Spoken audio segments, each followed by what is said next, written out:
Sorry आधे घंटे पहले लाते तो हम इन्हें बचा लेते हैं। तो उस केस में आपको क्या करना है, 5 ऐसे अलार्मिंग कंडीशन कि जब आप इस क्रिटिकल पोजीशन में हो जाते हो कि आपको होम रेमेडी चाहिए बिफोर कि आप डॉक्टर तक पहुँचें। आप कुछ ऐसा उपचार क्या करें जिससे हम पेशेंट को हॉस्पिटल तक बहुत अच्छे से पहुंचा सकें और उसको आगे का जो है प्रोसेस ट्रीटमेंट का दे सकें। हाई बीपी के पेशेंट हर घर में हैं, तो उनके रात के टाइम 12 बजे के बाद और 4 बजे के पहले जो है हार्ट पेशेंट का एक बार स्ट्रोक लेना बहुत ही कॉमन होता है डेली के रूटीन में, कि आप जब तक उसको डॉक्टर के पास ले जाते हैं डॉक्टर कहता है सॉरी आधे घंटे पहले लाते तो हम इन्हें बचा लेते। तो वो टाइम स्पैम आपको कैसे बढ़ाना है ताकि हम मरीज को ट्रीटमेंट दे सकें। तो उस केस में आपको क्या करना है, ध्यान रखें, ये जो हमारे फिंगर्स के सामने ये नाखून जो मैं पॉइंट कर रही हूँ, इस पॉइंट को आप लोकेट करके ध्यान से देखें, ये हमारे बाइलेटरल है, मतलब दोनों ही हाथों की उंगलियों पे हम इसको इस्तेमाल कर सकते हैं। जब भी आपको लगे कि कोई पेशेंट बिल्कुल उसका जो है बीपी बहुत हाई चला गया है और आपको डॉक्टर तक जाने के पहले अगर उसको स्ट्रोक ना आ जाए, लाइफ उसकी खत्म होने से बचाने के लिए आपको सिंपली क्या करना है, आप कोई भी पिन ले लेंगे, पिन लेके आप उसको सिंपल कि जिस तरह से हमने पिन लिया, आप घर में सेफ्टी पिन ले सकते हैं, क्योंकि उसको थोड़ा सा आपने डिटॉल या उसे स्टरलाइज कर लेंगे। स्टरलाइज करने के बाद सिंपल आप यहाँ पे प्रिक करेंगे और प्रिक करके यहाँ से आप थोड़ा सा ब्लड जो है इस तरह से 5 to 10 ड्रॉप्स इस तरह से निकाल देंगे। ये ध्यान रखें, ये बहुत ही इमरजेंसी केस है और ये करते ही आपके पास पेशेंट के लिए एटलीस्ट 3 से 4 घंटे मिल जाएंगे कि आप उसको डॉक्टर तक सेफली पहुँचा सकते हैं और वहाँ उसको ट्रीटमेंट मिल सकता है। दूसरा काम, अगर ये भी करने की हिम्मत आप में नहीं है, फ्रिज का ठंडा दूध 1 गिलास उस पेशेंट को पिला दें। ठंडा दूध पिलाते ही आपके पास ड्यूरेशन बढ़ जाएगी, आप 2 घंटे तक हॉस्पिटल के अंदर उनको लेके आप जा सकते हैं। ध्यान रखें।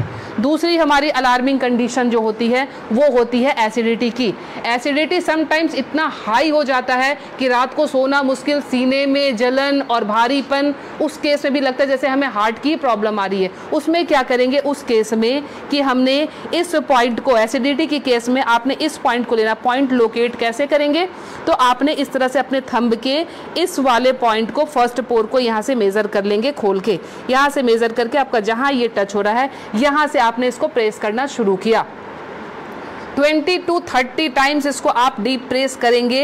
एसिडिटी बन रही है या फिर सर दर्द हो रहा है एक्सट्रीम पोजीशन पे, आपको उस समय वो रिलैक्स देना शुरू कर देगा, क्योंकि जब जलन होती है आपके बब्स निकलते नहीं है, इसीलिए वो यहाँ पे अटैक कर रहा होता है जिससे पेन आना शुरू हो जाता है। तो आपको क्या करना है, इसको प्रेस करेंगे, आपको रिलैक्सेशन होना शुरू हो जाएगा। तीसरी चीज़, हमारे मोशन सिकनेस या हम ट्रैवल कर रहे हैं तो हमें वॉमिटिंग आती है, या जनरल केस में भी अगर वॉमिटिंग आती है या नॉजिया रहती है, वॉमिटिंग टेंडेंसी, वॉमिटिंग आ नहीं रही है बट ऐसा लगता है कि वॉमिटिंग आएगी, इस केस को हम कैसे हैंडल करेंगे।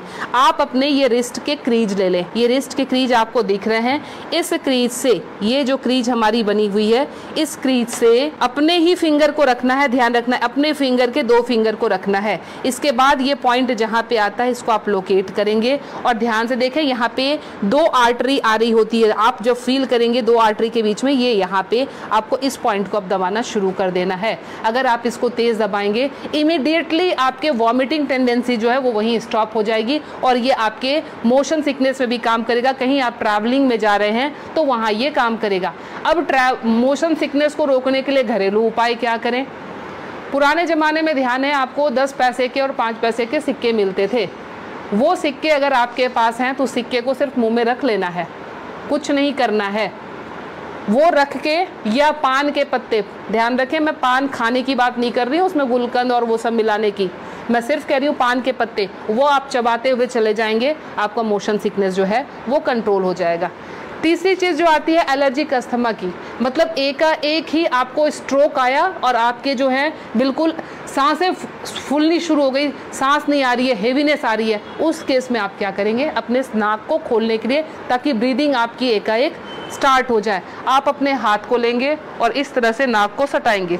नाक की टिप जो है हाथ के जिस पार्ट को टच कर रही है उसको दबाना शुरू करेंगे और ये बहुत पेनफुल होता है, ध्यान रखें। आप अपने आप भी इसको दबा नहीं पाएंगे, बहुत ज़्यादा पेन होता है। हमने पेशेंट को ऐसे किया, ये टिप जहाँ पे आया, और ये 90% पेशेंट को ये पेनफुल वैसे भी होता है। आप उठा लीजिए, अब ये यहाँ पे इनका टच हुआ था, ये जब हम दबाएंगे 90% पेशेंट को वैसे भी, क्योंकि हल्के हल्के एलर्जी की प्रॉब्लम इन दिनों महामारी के बाद लंग्स सबके वीक हुए हैं, तो सबके जो है ये प्रॉब्लम रहती ही रहती है। लास्ट में आपको बता रही हूँ इंसोम्निया के लिए, नींद नहीं आती है उस केस में आप क्या करेंगे। नींद नहीं आने के केस में हमने क्या करना है कि ये हमारा ईयर लोब है, ये पूरा सेक्शन जो है ये ईयर लोब का है। रात को आप क्रीम या तेल लेकर इस सेक्शन की इस तरह से हल्के हल्के हाथों की मसाज देंगे। ये हल्के हल्के हाथों की मसाज देंगे, इससे आपको नींद आनी अच्छी शुरू हो जाएगी। साथ में और क्या इंक्लूड करें, हमारा जो टॉप ऑफ द हेड है, बिल्कुल सर का ऊपरी सिरा, यहाँ पे आप टैपिंग करेंगे।